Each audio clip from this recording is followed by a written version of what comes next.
The ultrasound image stared back at me from the bottom of Emily's purse, 12 weeks along, dated 3 days ago. Her business trip with him, her mentor, Daniel. The same trip where she'd sent me photos of conference rooms and complained about boring presentations. I held the glossy paper between my fingers, the black and white swirl of what should have been impossible, and felt the floor disappear beneath my feet. She walked in from the shower, towel wrapped around her hair, and froze when she saw what I was holding. "Noah, I can explain." The words died in her throat when our eyes met. No explanation existed for this. Not one that would matter. 5 years earlier, Emily had walked into the coffee shop where I worked part-time during graduate school.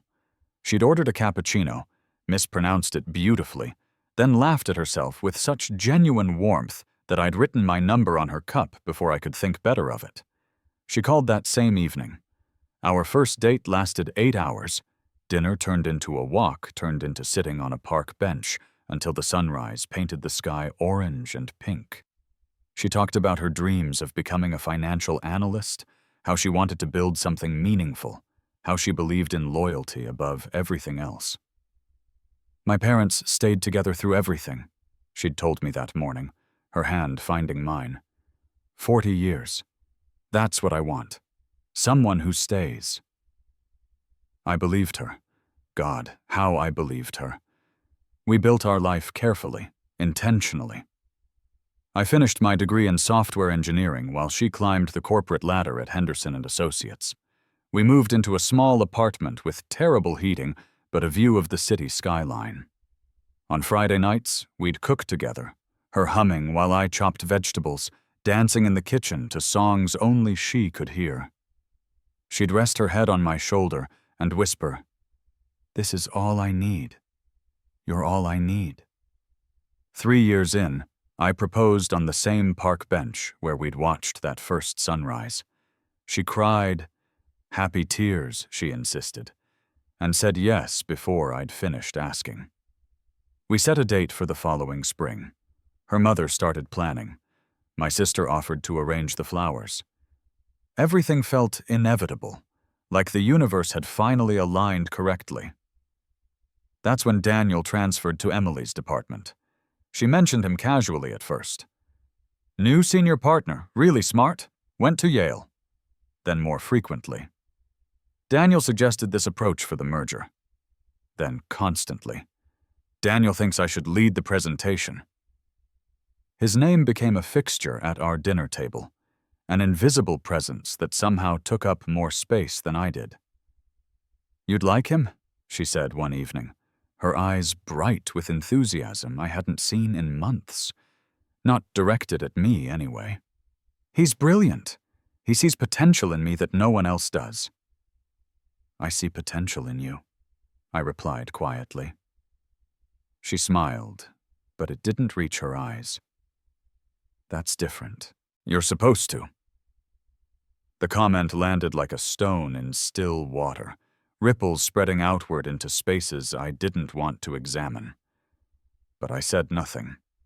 I told myself I was being paranoid, insecure, threatened by her success. She was ambitious. I'd always known that. I loved that about her. The late nights started slowly. One evening a week became 2, then 3. "Big project," she'd explain, texting from the office at midnight. "Daniel wants this perfect." I'd wait up sometimes, hoping we could at least talk before bed. But she'd come home exhausted, kiss my forehead absently, and fall asleep within minutes. Our Friday night tradition died without ceremony. She'd schedule dinners with the team, or come home too tired to cook. The apartment grew quiet. I'd eat alone, her empty chair across from me a physical ache I couldn't ignore. When I suggested we plan a weekend away, she'd check her calendar and sigh. "Maybe next month?" Daniel scheduled this strategic planning session. Always Daniel. His name became synonymous with her absence, her distance, the slow erosion of everything we'd built. 6 months after he arrived, she announced the business trip. Chicago. 3 days. Important client meeting. Daniel would be going too. He was leading the pitch, and she was his second. "It's a huge opportunity," she said, already packing. "If we land this account, I'm looking at a promotion." "That's great," I managed, watching her fold clothes I'd never seen her wear. A black dress, elegant and expensive. New? "I'm proud of you." She paused, something flickering across her face. Guilt, maybe, or recognition of the lie we were both maintaining. Then it vanished, replaced by her professional smile, the one she used with clients. "I'll call you every night." She didn't. The first night, she texted around 11. "Exhausted. Presentation prep went long. Love you." The second night, nothing until morning. "Sorry, fell asleep. Long day." The third night, she sent pictures, the conference room, a hotel lobby, her dinner plate. Proof of propriety, evidence of innocence. Except when she returned, something had changed. She was lighter somehow, more animated, like she'd left whatever weight she'd been carrying in Chicago. She talked about the client meeting, the successful pitch, Daniel's brilliant strategy. She glowed with an energy that made my chest tight. "I missed you," I said that first night back, reaching for her in bed. "Missed you too," she replied. But her body was elsewhere, her mind still in that conference room with him. 2 weeks later, she started feeling sick. Nauseous in the mornings, exhausted in the evenings. She blamed stress, the promotion discussions, the new project Daniel had assigned her. When I suggested she see a doctor, she waved me off. "It's nothing, just burnout. I'll be fine." But she didn't get better. She got distant instead, withdrawn in a way that felt deliberate. She'd come home and go straight to the bedroom. She stopped eating dinner with me entirely. When I asked if something was wrong, she'd snap, quick and sharp, then apologize and blame work pressure. "Daniel's riding everyone hard right now," she'd say. "This acquisition is critical." I stopped asking. Last Thursday, she'd left her purse on the kitchen counter while she showered. Her phone buzzed. Once, twice, 5 times. Daniel's name flashed across the screen. "We need to talk about options." Another buzz. "This changes everything." Another. "Whatever you decide, I'm here." My hand moved before my brain caught up. I opened her purse. The ultrasound was tucked inside a zippered pocket, folded carefully, protected. 12 weeks. The dates aligned perfectly with Chicago. With him. With every late night and canceled plan and absent kiss. She stood in the bathroom doorway now, water dripping from her hair onto the hardwood floor we'd chosen together, forming a small pool that neither of us acknowledged. "How long?" My voice sounded distant, like it belonged to someone else. "Noah, please, how long have you been sleeping with him?" She flinched. "Good. Let her feel something." "It's not—" She stopped, swallowed. "It wasn't supposed to happen." "That's not an answer." "Chicago." Her voice barely whispered. "It started in Chicago." The room tilted. "Started? As in, it continued?" She wrapped her arms around herself, defensive. "He understands me. He sees me." "I see you. I've been seeing you for 5 years." "No." Her voice cracked. "You see who you want me to be? Daniel sees who I actually am." The words hit like physical blows. I set the ultrasound on the counter between us. This tiny image of a life that wasn't mine, would never be mine. "Is this why you've been sick? Why you've been avoiding me?" She nodded. tears streaming down her face. But I felt nothing. No sympathy, no urge to comfort her. The woman I loved would never have done this. This stranger wearing her face was someone else entirely. Are you keeping it? I don't know. We haven't decided. She caught herself. We. You hear that? You and him. Making decisions about a future I'm not part of. I didn't mean it like that. What did you mean it like, Emily? Explain it to me. Explain how any of this makes sense. She reached for me. I stepped back. I love you, she said, desperate now. I still love you, Noah. This thing with Daniel, it's complicated, but it doesn't change what we have. What we had, I corrected her quietly. Past tense. Don't do this. Don't throw away 5 years. I'm not throwing anything away. You already did that, in Chicago, in his bed, every time you came home and lied to my face. She sobbed, full-bodied and raw. Once, that sound would have destroyed me. Now it just felt empty. I walked to our bedroom, my bedroom now, and pulled a duffel bag from the closet. She followed, hovering in the doorway. Where are you going? Anywhere that isn't here. Noah, wait, we can fix this. We can go to counseling, we can… I turned to face her, really face her, for the first time since I'd found the ultrasound. She looked smaller somehow, diminished, like whatever had been holding her together had finally collapsed. There's nothing to fix. You made your choice. Now live with it. I packed essentials. Clothes, laptop, toothbrush, the mundane objects of a life being dismantled. She watched, crying, begging me to stay, promising things she couldn't deliver. When I reached the door, she grabbed my arm. I'm sorry. God, Noah, I'm so sorry. I looked at her hand on my sleeve, remembering when that touch meant everything. Now it meant nothing. So am I. I left her standing in the apartment we'd built together, surrounded by the future we'd never have. I didn't look back. Looking back would have meant I still cared, and I was learning in real time how to stop. The next 3 months existed in grayscale. I stayed with my sister, sleeping on her couch, moving through days without purpose. I went to work, wrote code, attended meetings. People talked to me. I responded appropriately. Inside, I was hollow. Emily called, texted, emailed. I blocked her everywhere. My sister would update me sometimes, unable to help herself. She came by again. She left another letter. She looks terrible. I felt nothing. Daniel, apparently, had taken a sudden interest in fatherhood, according to office gossip that filtered through mutual friends. He'd put his divorce on hold to figure things out with Emily. How noble, how responsible.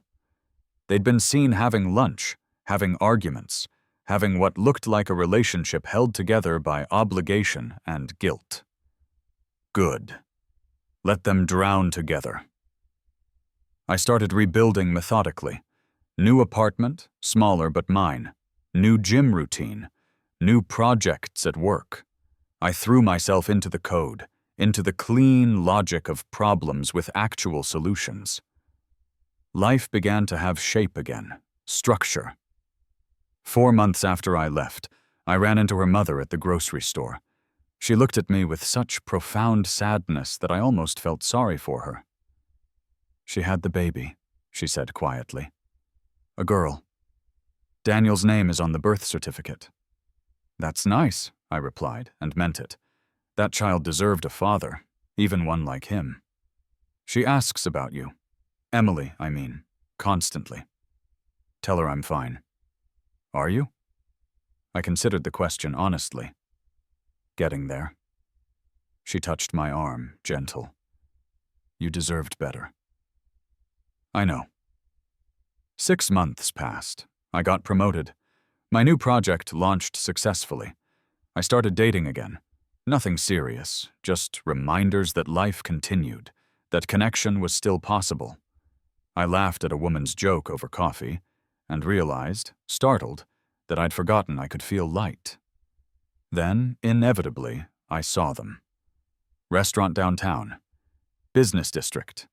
I was there with colleagues, celebrating the promotion. They were tucked in a corner booth.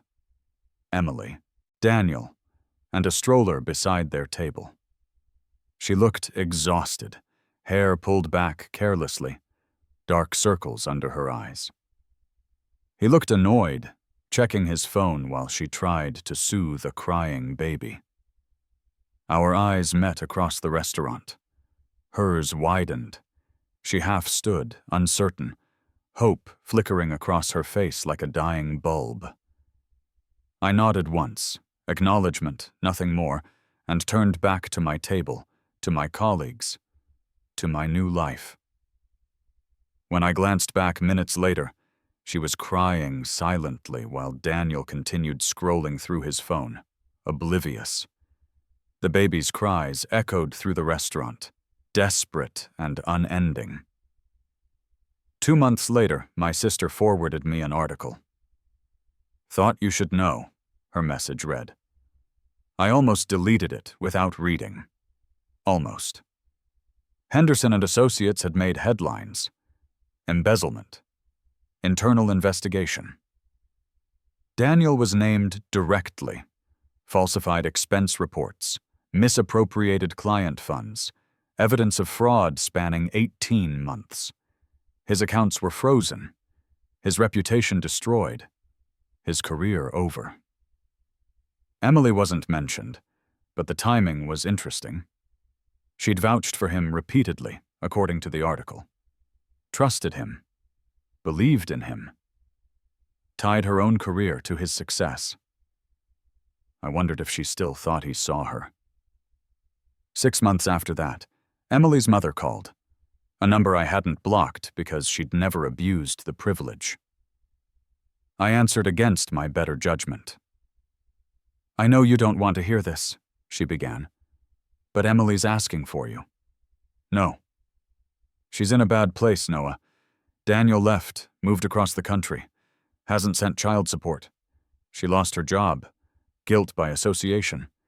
She's barely making rent, and the baby, not my problem." Silence, then quietly. "You're right. It's not, I just thought, she used to be someone you loved. I thought you'd want to know." I did love her. The person she was. That person's gone. Maybe. Maybe not. People make mistakes. Mistakes are forgetting to buy milk. This was a choice. Multiple choices. She chose him. She chose the lie. She chose to destroy everything we built. Those weren't mistakes. They were decisions. And your decision is to leave her drowning? My decision is to protect myself. Finally. She sighed. "I understand. For what it's worth, I'm sorry. For all of it." Me too. I hung up and sat in the silence of my apartment. Outside, the city moved. People living, loving, breaking, healing. I'd become someone new in the past year. Harder, maybe. More guarded. But also stronger. Clearer. I knew what I deserved now. My company transferred me to the Seattle office. New city. New start. I accepted without hesitation. On my last day in town, I was packing up my apartment when the doorbell rang. I knew who it would be before I opened the door.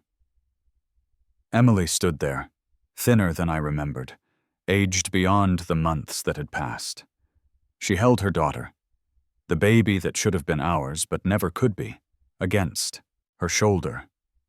The child slept peacefully, oblivious to the wreckage surrounding her existence. "Hi," Emily said softly. "Hi. I heard you were leaving." "Yes. I wanted—" She stopped, shifted the baby. "I needed to see you. to tell you, I know I don't deserve forgiveness. I know what I did was unforgivable. But I need you to know I understand now. What I had, what I destroyed. I was so stupid, Noah. So impossibly stupid. I leaned against the doorframe, studying her. Once, this woman had been my entire world. Now she was a stranger with familiar features, someone from a life I'd lived and left behind. You're right, I said simply. You don't deserve forgiveness. She flinched, but nodded. I know. I miss you. I miss who I was with you. Daniel, She laughed bitterly. You want to know what's funny? He never saw me. Not really. He saw potential, opportunity, someone to use. You were right about everything. I usually am. Her voice broke. Can I ask you something? Did you ever really love me? Or was I always just... I loved you completely, I interrupted. Every version of you I knew, but the woman who went to Chicago with him, who lied to me for months, who built a life with someone else while wearing my ring, I don't know who that person was. Maybe you don't either. Tears streamed down her face. If I could go back, you can't. None of us can. We only move forward. Are you happy? Please tell me you're happy. I considered the question. I'm peaceful. That's better. She nodded, understanding in her eyes. I hope Seattle's good to you. I hope you find someone who deserves you. I hope... She couldn't finish. Take care of yourself, Emily, and your daughter. She deserves better than all this. I know. She turned to leave, then paused. For what it's worth, I'm sorry I wasn't who you thought I was. I'm sorry I wasn't strong enough to be her. So am I. I closed the door softly and stood in my half-packed apartment, listening to her footsteps fade down the hallway. The baby had started crying, muffled at first, then louder, echoing through the building. Emily's soothing voice filtered back, tired and thin. It's okay, sweetheart. Mommy's here. It's okay. But it wasn't okay. It wouldn't be okay for a long time. Maybe never. I returned to packing, each item a small ceremony of release. The coffee mugs we'd bought together. Donated. The photos from our trip to the mountains. Trash. The ring I'd planned to wear forever. Sold months ago. I kept nothing that reminded me of who I used to be when I believed in us. Seattle waited. A new position. A new team. A new apartment with a view of the water. I'd learned something crucial in the aftermath of betrayal. You can't control who people become. You can only control who you are in response. Emily had shown me exactly who she was, and I'd finally learned to believe her. Seattle was rain and coffee and the steady rhythm of rebuilding. I threw myself into work, leading a team developing security software. Ironic, perhaps, spending my days protecting systems from infiltration, finding vulnerabilities before they could be exploited. The metaphor wasn't lost on me. I dated occasionally. Nothing serious, nothing that required trust I wasn't ready to give. The women were kind, interesting, whole people deserving of more than I could offer. I was honest about that. Some appreciated the transparency. Others drifted away, looking for someone less broken, less guarded. I didn't blame them. My sister visited 6 months after I moved. She brought wine and careful optimism, studying my new apartment like it might reveal secrets. You seem good, she said finally. I am good. Really? Really? She hesitated. Mom ran into Emily's mother last month. Okay. Emily's struggling. Lost her apartment. Moved back home with the baby. Daniel hasn't contacted them in 8 months. I poured more wine, watching rain streak down the window. And you're telling me this why? I don't know. Maybe I thought you'd care. I cared. Past tense. I cared so much it nearly destroyed me. But there's an expiration date on caring about people who betrayed you. Mine's past. She's not evil, Noah. She's just broken. So was I. I fixed myself. She can do the same. My sister studied me, something sad in her eyes. You're harder now. Colder. I prefer realistic. There's a difference between protecting yourself and becoming stone. Maybe, but stone doesn't bleed. She left the next day, worry etched in her goodbye. I returned to work, to my routine, to the carefully constructed life where emotions were managed and vulnerability was optional. A year passed, then another. I got promoted again. My software won industry awards. I bought a house with a view of the mountains, small, modern, mine. I dated a woman named Rachel for 8 months, longest relationship since Emily. She was patient, understanding, willing to wait for walls to come down. But they didn't. Not really. I couldn't quite let her close enough to hurt me, and eventually she recognized what I couldn't admit. I was still protecting a wound that hadn't fully healed. I love you, she said the night she left. But you don't love yourself enough yet to let anyone else in. She was right. 3 years after leaving, I returned home for Christmas. My parents threw their annual party, neighbors, old friends, people I'd grown up with. Familiar faces aged 3 years, lives progressing in expected ways. Marriages, babies, promotions, the comfortable progression of people who'd never had their foundations demolished. My mother cornered me in the kitchen, her eyes too knowing. Emily's mother says hello. That's nice. She also mentioned Emily's doing better, got a job, small place with the baby, building something stable. Good for her. You could reach out, maybe find closure. I found closure 3 years ago, when I left. Did you? Because you seem like a man still running. I met her eyes. I'm not running, I'm living. There's a difference. Are you happy? Why does everyone keep asking me that? Because we love you. And happiness isn't the same as absence of pain. I'm content. That's enough. She touched my cheek, gentle. No, sweetheart, it's not.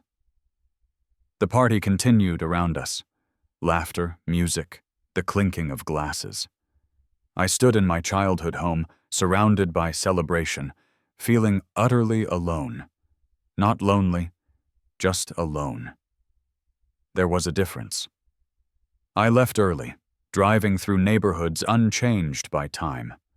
Muscle memory guided me down familiar streets until I realized, too late, where I'd ended up. The park bench. Our bench. Where I'd proposed. Where everything had started. I sat down, collar up against December wind, and stared at the city lights stretched below. Somewhere out there, Emily was putting her daughter to bed, building a life from the rubble she'd created. Somewhere Daniel was probably doing the same, consequences and karma having taught lessons he'd likely never fully learn. And here I was. Successful. Stable. Safe. Empty. The thought came unbidden. Unwelcome. I pushed it away, but it clung like smoke. When had safety become more important than connection? When had protecting myself become synonymous with denying myself? I didn't have answers, just questions that wouldn't quiet. My phone buzzed. Rachel. Thinking about you. Hope you're okay. I stared at the message for long minutes, then typed, I'm not sure I am, but I want to be. Her response came immediately. That's a start. Flying back to Seattle, I made a decision. Not about Emily. That door had closed permanently, and I had no desire to reopen it. But about myself. about the man I'd become in response to betrayal. Hard, guarded, protected but imprisoned by those same walls. I called Rachel. We met for coffee. I told her truth. I'm terrified. Of trusting. Of being vulnerable. Of building something just to watch it burn. I know, she said simply. I don't know if I can be what you need. I don't need you to be anything except honest. Even if honest means I'm still broken? Everyone's broken. The question is whether you're willing to heal. I thought about Emily, about the person I'd been with her. Open, trusting, foolish. I thought about the person I'd become after. Closed, suspicious, safe. Neither extreme was livable. Somewhere between existed a version of myself I hadn't yet discovered. Scarred, but not destroyed. Cautious, but not paralyzed. Wise, but not cynical. I want to try, I told Rachel. To heal, to trust again. It might take time. I have time. We started slowly. Carefully. I told her about Emily, about the ultrasound, about the year of rebuilding. She listened without judgment, holding space for my damage. I learned about her divorces. Yes, plural. Her own betrayals. Her journey back to believing in love. The thing about being broken, she said one evening, lying in bed, her head on my chest, is that you get to choose how you heal. You can seal yourself off forever. Or you can let the cracks become spaces where light gets in. That's very poetic. Leonard Cohen, not me. But it's true. I kissed her hair, feeling something shift inside my chest. A softening, a loosening of the armor I'd worn for years. Thank you, I said quietly. For what? For being patient with me? For seeing me worth the effort? You are worth it. You just forgot for a while. 4 years after finding the ultrasound, I received an invitation in the mail. My college roommate's wedding. Big affair, formal, families invited. I RSVP'd yes, bringing Rachel as my date. The reception was beautiful. String lights, flowers, people dressed in their finest. I stood at the bar, waiting for drinks, when I heard her voice. Noah? I turned. Emily stood 3 feet away, wearing a modest blue dress, her daughter, now 4, clinging to her hand. The child had Emily's eyes, Daniel's dark hair. A living, breathing reminder of betrayal made flesh. Emily. We stared at each other, years of silence stretching between us. She looked better than our last meeting. Healthier, steadier, like she'd finally found solid ground. I didn't know you'd be here, she said. Tyler's my friend too. Right, of course. She glanced at Rachel, approaching with our drinks. You brought someone. Yes. Rachel, this is Emily. Emily, Rachel. Rachel extended her hand, gracious. Nice to meet you. Emily shook it, something flickering in her eyes.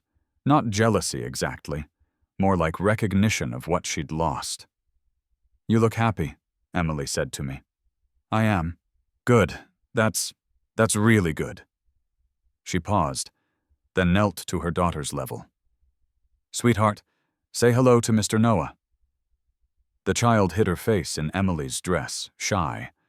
Emily laughed softly, a sound I remembered, though it belonged to a different lifetime.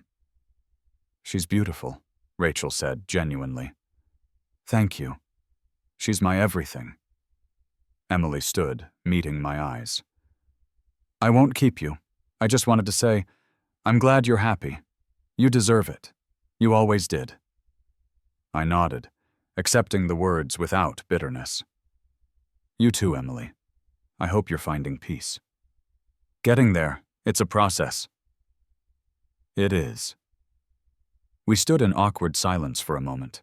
Two people who once shared everything, now strangers connected only by history.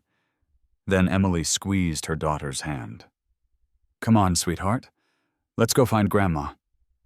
She walked away, disappearing into the crowd. I watched her go, feeling nothing. No anger, no longing, no regret. Just acceptance of what was and what would never be. Rachel touched my arm. You okay? Yeah. Actually, I really am. She smiled, understanding. Ready to dance? Always. We joined the celebration, spinning under lights, laughing with friends, building new memories to replace old ones. Across the room, Emily sat alone at a table, watching her daughter dance with other children. Our eyes met once more. She raised her glass slightly, acknowledgement, maybe, or goodbye. I raised mine back. Then I turned to Rachel, to my present, to my future, and let the past, finally, completely go. 5 years after everything fell apart, I married Rachel in a small ceremony overlooking the ocean. My sister cried. My parents beamed. Friends celebrated. It was simple, honest, real. No betrayals, no lies, no ultrasounds hidden in purses. Just two people who'd been broken by others learning to be whole together. During the reception, my sister pulled me aside. You made it, she said, squeezing my hand. We both did. I'm proud of you, not just for finding someone new, for becoming someone new. Thanks to Emily, in a way. She raised her eyebrows. That's generous. No, I mean it. She showed me exactly who I didn't want to be. That was a gift, even if it was wrapped in pain. Are you saying you're grateful? I considered the question carefully. Not grateful, but accepting. She made choices that destroyed us. I made choices that rebuilt me. In the end, we're both responsible for who we became after. My sister hugged me tight. Look at you. All wise and healed. Not healed. Healing. There's a difference. The best difference. Rachel appeared, radiant in her wedding dress, and pulled me back to the dance floor. We swayed to music, surrounded by people who loved us, building a foundation on truth instead of illusions. That night, lying in bed in our hotel room, Rachel traced patterns on my chest. Can I ask you something? Always? Do you ever think about her? Emily? I considered lying, sparing her feelings, but our relationship was built on honesty, and I wouldn't start breaking that foundation now. Sometimes, not often, usually when I'm thinking about who I used to be. Do you miss who you were? No. He was naive, trusting to the point of stupidity. I needed to lose that to become this. But you trust me. I do, because I learned the difference between healthy trust and blind faith. You've earned my trust. She hadn't, even if I was too young to see it. Rachel was quiet for a moment. I'm glad she broke you. I pulled back, surprised. That's harsh. No, listen. I'm not glad she hurt you, but I'm glad you broke. Because the man you became after, scarred, cautious, real, that's who I fell in love with. If you'd never experienced that pain, you'd never have developed that depth. She was right. The man who proposed to Emily on that park bench was someone I barely recognized now. Softer, more romantic, less discerning. The man who married Rachel was harder, but wiser, guarded, but capable of genuine intimacy, scarred, but stronger for it. I love you, I told her. I know. And I trust that you mean it, because you know what love actually costs now. We fell asleep, tangled together, building dreams that belonged only to us. 7 years after finding the ultrasound, I ran into Emily's mother at a charity event. She looked older, grayer, carrying weight that wasn't physical. "Noah," she said warmly, "I heard you got married. Congratulations." "Thank you. How's Emily?" She hesitated, then decided on honesty. "Struggling. The job didn't work out. She's back in school, trying to finish her degree. Her daughter keeps her going, but it's hard. Single motherhood, no support from Daniel. She's paying for her choices every day." I nodded, feeling sympathy but not responsibility. "I hope things improve for her." "Do you?" The question wasn't accusatory, just curious. "I do. Not because I love her anymore, but because no one deserves to drown forever. We all deserve a chance at redemption." "That's kind of you." "It's not kindness. It's acceptance. She destroyed what we had. I built something better. Her consequences aren't my concern anymore." Emily's mother studied me. "You're different. Harder. Realistic. Do you ever wonder what would have happened if—" "No," I interrupted gently. "That path doesn't exist. We only get the lives we actually lived. Wondering about alternatives is a waste of the present." She smiled sadly. "You sound like you've been in therapy. 3 years worth. Did it help?" "Immensely. Learned I wasn't responsible for her choices, just my responses. That freed me." "I wish—" She stopped, shook her head. "I wish things had been different." "Me too. But they weren't. And that's okay now." We parted ways, 2 people connected only by someone else's mistakes. I returned to Rachel, to our table, to our friends. Someone asked who I'd been talking to. "No one important," I said. And I meant it. 10 years after the ultrasound, I stood in my backyard watching my son play in the grass. 3 years old, dark hair, Rachel's smile, my eyes.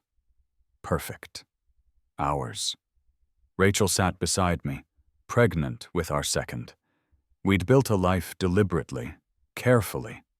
Good jobs, stable home, family rooted in honesty. Our children would never wonder if their parents loved each other.